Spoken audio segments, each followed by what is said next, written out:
నా పేరు మోషే. మాది మెదక్ జిల్లాలోని జహీరాబాద్ మండలంలోని దిడ్గి గ్రామము. ఒక సంవత్సరం క్రిందట నాకు భయంకరంగా నడుము నొప్పి అనేది రావడం జరిగింది. హాస్పిటల్కి వెళ్తే ఇక్కడ కిడ్నీలో స్టోన్స్ ఉండొచ్చు, ఎక్స్రే తీసి స్కానింగ్ తీయాలని చెప్పిండ్రు. అయితే సండే ఉండే, అదే రోజు మేము మిరాకిల్ లైఫ్ ప్రేయర్ సెంటర్కి వెళ్ళినాము. అయితే సార్ ఇక్కడ నాకు ప్రేయర్ చేసి చెప్పిండు, దేవుడు సంపూర్ణంగా స్వస్థపరుస్తాడు, మీకేం కాదని చెప్పిండు. నాకు ఎలాంటి నడుము నొప్పి కానీ ఎలాంటి నొప్పులు కానీ ఏం కూడా లేదు. దేవుని నామానికి మహిమ కలుగును గాక.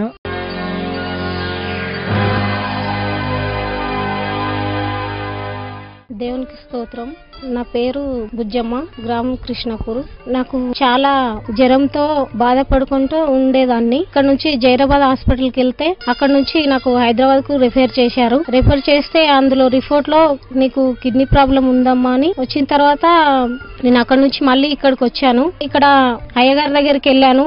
జైరాబాద్ మిరాకిల్ లైఫ్ మినిస్ట్రేషన్ ప్రార్థన మందిరం దగ్గరికి బ్రదర్ శాంతి కిరణ్ బ్రదర్ దగ్గర ప్రేయర్ చేసుకున్నాను. ప్రేయర్ చేసుకుంటే నాకు ఆ రోజు నుంచి నాకు ఫీవర్ అనేది ఏం కూడా లేదు. ఇంతవరకు కూడా జ్వరం అలాంటిది నాకు అనారోగ్యం ఏది కూడా లేదు. నాకు అయ్య ద్వారా నేను చాలా మంచిగా స్వస్థత పడ్డాను.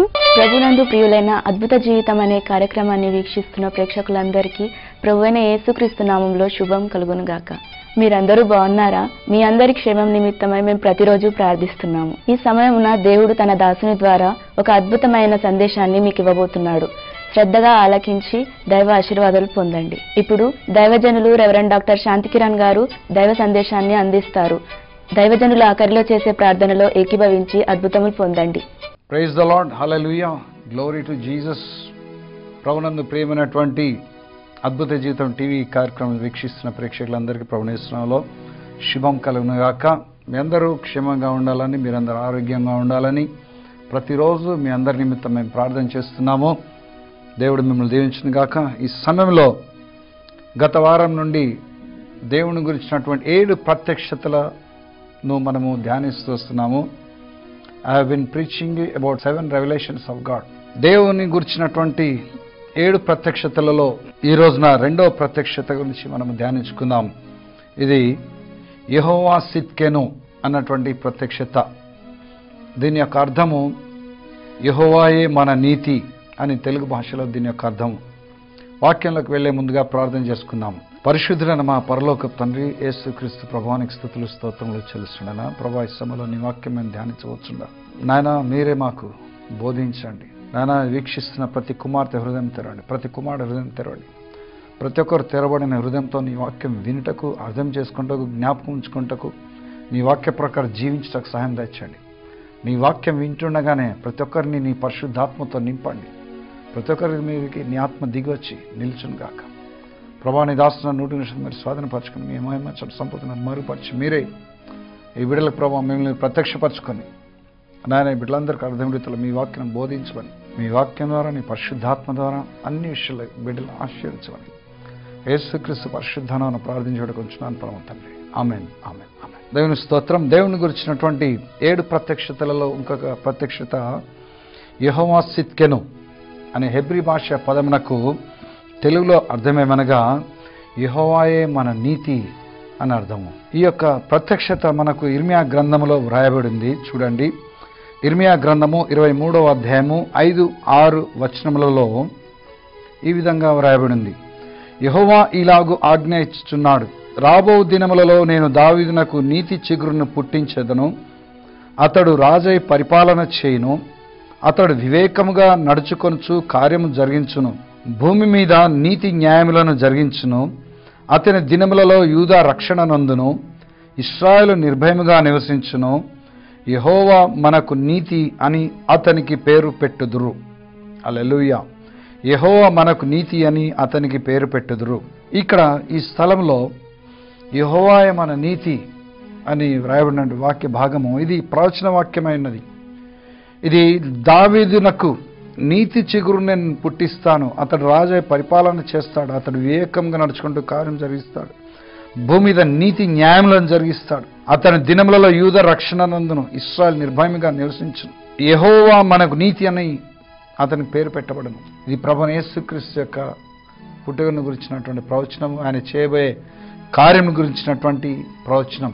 ఆది మానవులైనటువంటి ఆదాము అవ్వలు ఇద్దరు కూడా దేవుడు సృష్టించినప్పుడు వారిద్దరు అన్ని విషయములలో సంపూర్ణులుగా ఉన్నారు, పరిశుద్ధులుగా ఉన్నారు. వారికి దేవుని పోలిక ఉంది, దేవుని మహిమ ఉంది, దేవునితో సహవాసం ఉంది, దేవుని యొక్క నిత్య జీవం ఉంది, దేవుని యొక్క నీతి వారిలో ఉంది. అయితే వారిద్దరూ దేవుని ఆజ్ఞను అతిక్రమించి సాతాను మాట విని వారు దేవుడు నిషేధించినటువంటి పండును తీసుకొని తిన్నారు. ఆజ్ఞాతికరమైన పాపం. ఆ పాపం మూలమున ఆదాము అవ్వలు దేవుని యొక్క నీతిని పోగొట్టుకున్నారు. తద్వారా దేవుని సన్నిధిలో నుండి వారు బయటికి తోలివేయబడ్డారు.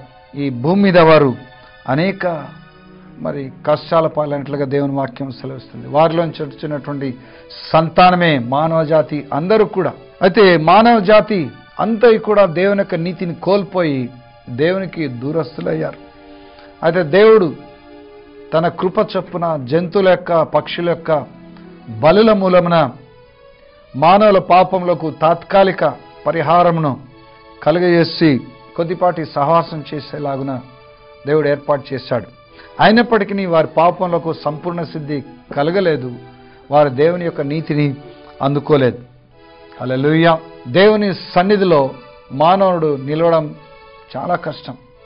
పాత నిబంధన కాలంలో భూమి మీద మానవులు ఏర్పాటు చేసినటువంటి దేవుని యొక్క ప్రత్యక్షతతోటే మానవులు ఏర్పాటు చేసినటువంటి పరిశుద్ధ స్థలంలో, ప్రత్యక్ష గుడారంలో 2 స్థలాలు ఉండే. ఒకటి పరిశుద్ధ స్థలము, ఇంకొకటి అతి పరిశుద్ధ స్థలము. పరిశుద్ధ స్థలం వరకే మానవులు యాజకులు వెళ్ళేవారు. అతి పరిశుద్ధ స్థలంలోనికి ఎవరు వెళ్ళడానికి వీలేదు. అతి పరిశుద్ధ స్థలంలో దేవుని యొక్క సన్నిధి మహాబలంగా ఉంటుంది. సంవత్సరానికి ఒక్కసారి ప్రధాన యాజకుడు ఎడ్ల యొక్క మేకల యొక్క రక్తం తీసుకొని అతి పరిశుద్ధ స్థలంలో ప్రవేశించి తన పాపల నిమిత్తము ప్రజల పాపల నిమిత్తము దేవుని సన్నిధిలో రక్తంను ప్రోక్షించేవాడు. అయితే యాజకుడు అతి పరిశుద్ధ స్థలంలోనికి వెళ్ళేటప్పుడు నడుమునకు ఒక పెద్ద తాడు, పొడవైనటువంటి తాడు కట్టుకొని అతి పరిశుద్ధ స్థలంలోకి వెళ్ళి ఆయన ఒకవేళ ఏదైనా పొరపాటున యాజకుడు, ప్రధాన యాజకుడు అక్కడ అతి పరిశుద్ధ స్థలంలో దేవుని సన్నిధిలో చనిపోయినట్లయితే ఎవరు కూడా అతని శవాన్ని బయట తీసుకొని రావడానికి కూడా ఎవరు దాంట్లోకి వెళ్ళడానికి వీలేదు. వెళ్తే వాళ్ళు కూడా చచ్చిపోతారు.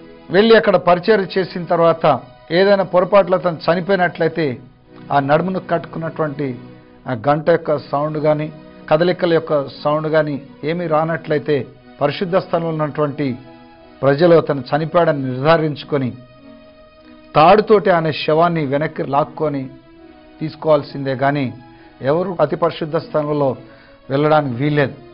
అది అంత భయంకరమైనటువంటిది దేవుని యొక్క సన్నిధి. అట్లాంటప్పుడు పరలోకంలో ఉన్నటువంటి దేవుని సన్నిధికి మానవులు ఏ విధంగా ప్రవేశించగలరు? ఎవరు ప్రవేశించడానికి వీల్లేదు. అందుకనే యేసుక్రీస్తు ప్రభు శిలలో రక్తం కార్చేంత వరకు, ఆదాము మొదలుకొని ప్రభు శిలలో చనిపోయేంత వరకు, పాత నిబంధన కాలంలో చనిపోయినటువంటి పరిశుద్ధులందరూ కూడా పాతాళంలో ఉన్నారు. కానీ పాతాళంలో నెమ్మదికరణ స్థలంలో ఉన్నారు. పాతాళంలో 2 రకాల స్థలాలు ఉంటాయి. ఒకటి నెమ్మదికరణ స్థలము, ఇంకొకటి వేదనకరణ స్థలం. ఈ విషయాన్ని మనము యేసుప్రభు చెప్పినటువంటి ధనవంతుడు లాజరు యొక్క ఆ కథలో మనం చూస్తాం. ధనవంతుడు వేదనకరణ స్థలంలో అగ్నిలో కాలుతూ బాధపడుతున్నాడు. లాజరు అబ్రహాం రొమ్మున ఆనుకొని నెమ్మదికరణ స్థలంలో సంతోషంతో ఉన్నాడు. 2 స్థలాలు పాతాళంలోవే. ఈ విషయం మనకు సౌలు యొక్క చరిత్రలో మనకు కనబడుతుంది. సౌలు మారువేషంలో వెళ్ళి చిల్లంగి ఆత్మలతోటి, దయ్యపాత్మలతో సోది చెప్పే స్త్రీ దగ్గరికి వెళ్ళి సమూయేలాత్మను రప్పించమని ఆమెను అడిగినప్పుడు ఆమె దయ్యపాత్మలతో సోది చెప్పే స్త్రీ సమూయేలాత్మను భూమిలో నుండి ఆమె సాతాను శక్తుల ద్వారా పైకి రప్పించగలుగుతుంది. రప్పించినప్పుడు భూమిలో చూసినప్పుడు దుప్పటి కప్పుకొని ఒక ముసలివాడు పైకి వచ్చటం నేను చూస్తున్నాను అన్నప్పుడు ఆయన సమూయేలు ప్రవక్త అని గ్రహించి సాష్టాంగపడి సౌలు నమస్కారం చేస్తాడు. సమూయేలు భూమిలో నుండి పైకి వచ్చి సౌలుతో మాట్లాడి వెళ్తాడు. ఆ విధంగా పాత నిబంధన కాలంలో చనిపోయినటువంటి పరిశుద్ధులు భక్తులందరూ కూడా పాతాళంలో ఉన్నారు. హల్లెలూయా. యేసుక్రీస్తు వచ్చేంత వరకు కూడా వీరి పాపముల కొరకు సంపూర్ణ సిద్ధి కలగలేదు. ఎందుకనగా దేవుని యొక్క వాక్యంలో ఏమని రాయబడింది అంటే, ఎడ్ల యొక్క మేకల యొక్క రక్తము మనుషుల పాపములను తీసివేట అసాధ్యము అని దేవుని యొక్క వాక్యంలో హెబ్రీయులకు రాసిన పత్రికలో వ్రాయబడింది. యేసుక్రీస్తు ప్రభు మనకు నీతి కలుగజేయట కొరకై 2000 సంవత్సరాల క్రితం ఈ లోకంలోనికి ఆయన మానవ శరీరధారి దిగివచ్చి మనందరి పాపాల పరిహారం కొరకు శిలువలో ఆయన రక్తమంతా కార్చాడు. మనందరి పాపంలో కొరకు శిలువలో ఆయన ప్రాణాన్ని బలిగా సమర్పించి మనకు బదులుగా శిలువలో ఆయన చనిపోయి పాతి పెట్టబడి తిరిగి 3వ దినమున సమాధిలో నుండి సజీవునిగా లేచాడు. హల్లెలూయా. ఆయన రక్తం మూలానే ఈ లోకంలో ప్రతి ఒక్కరు నీతిమంతులుగా తీర్చబడతారని దేవుని యొక్క వాక్యంలో రాయబడింది. దేవుని యొక్క వాక్య ప్రకారము మనం ఎటువంటి ధర్మకార్యాల మూలమున కానీ, ఎటువంటి పుణ్యకార్యముల మూలమున కానీ, ఎటువంటి తీర్థయాత్రలు చేయడం మూలాన కానీ, మంచి కార్యాలు చేయడం మూలాన కానీ మనం నీతిమంతులుగా తీర్చబడమని దేవుని వాక్యం సెలవిస్తుంది. దేవుని వాక్యంలో యెషయా గ్రంథం 64వ అధ్యాయము 6వ వచనంలో మనం చూసినట్లయితే మన నీతి క్రియలన్నీ కూడా మురికి గుడ్డలు వంటివి దేవుని ముందని దేవుని వాక్యంలో రాయబడింది. హల్లెలూయా. అయితే మనకు పరిపూర్ణమైనటువంటి నీతి సమకూర్చుట కొరకై యేసు ప్రభు మన కొరకు శిలువలో మరణించాడు. ఆయన ఈ లోకంలో ఆయన పరిచయం చేస్తున్నటువంటి కాలంలో లూకా సువార్త 20వ అధ్యాయం 28వ వచనంలో ఆయన ఒక మాట చెప్పాడు. ఏమన్నానంటే, మనుష్య కుమారుడు పరిచారం చేయించుకున్నట కొరకు రాలేదు, కానీ పరిచారం చేయుటకును అనేకులకు ప్రతిగా విమోచన క్రయధనముగా తన ప్రాణమును రక్తమును ఇచ్చుటకును వచ్చాడని ప్రభువైన యేసుక్రీస్తు ఆయన ఈ లోకంలో జీవించిన కాలంలో సెలవిచ్చినాడు. హల్లెలూయా. యేసుక్రీస్తు ప్రభునికి మహిమ కలుగును గాక. యేసుక్రీస్తు ప్రభులో ఉన్నటువంటి రక్తము అది దేవుని రక్తమని అపోస్తల కార్యములు 20వ అధ్యాయం 28వ వచనంలో వ్రాయబడింది. హల్లెలూయా. యేసుక్రీస్తు ప్రభునికి మహిమ కలుగును గాక. ఆమేన్. యేసుక్రీస్తు ప్రభు జన్మ పరిశుద్ధమైంది. ఆయన ఈ లోకంలోనికి మానవ శరీరధారిగా దిగివచ్చిన విధానము మనం చూసినట్లయితే ఆయన ఇశ్రాయేల్ దేశంలో ఒక కన్య అయినటువంటి మరియ గర్భమున పరిశుద్ధాత్మ శక్తి వలన ఆయన గర్భం ధరించబడ్డాడు. పరిశుద్ధాత్మ శక్తి ద్వారా ఆమె గర్భంలో దేవుని యొక్క రక్తం ప్రవేశపెట్టబడి అది పిండముగా రూపొంది యేసుక్రీస్తుగా 9 నెలల తర్వాత ఆయన ఈ లోకంలో ఒక శిశువుగా ఈ లోకంలో జన్మించాడు. ఆయనలో జన్మ పాపం లేదు. ఆయనలో ఆదాము రక్తం రాలేదు. కలుషితమైనటువంటి రక్తమైనటువంటి ఆదాము రక్తం ప్రతి తరంలో ప్రతి మానవుడిలో వచ్చిన రీతిగా యేసుక్రీస్తులో రాలేదు. యేసుక్రీస్తు ఆదాము యొక్క రక్తం పంచుకొని పుట్టలేదు. యోసేపు రక్తం మరియ రక్తం పంచుకొని పుట్టలేదు. కానీ యేసుక్రీస్తు ప్రభువులో దేవుని యొక్క రక్తం ఉందని అపోస్తల కార్యం 20:28లో వ్రాయబడింది. ఆయన పరిశుద్ధాత్మ శక్తులను గర్భం ధరించాడు. ఆయనలో జన్మ పాపం లేదు.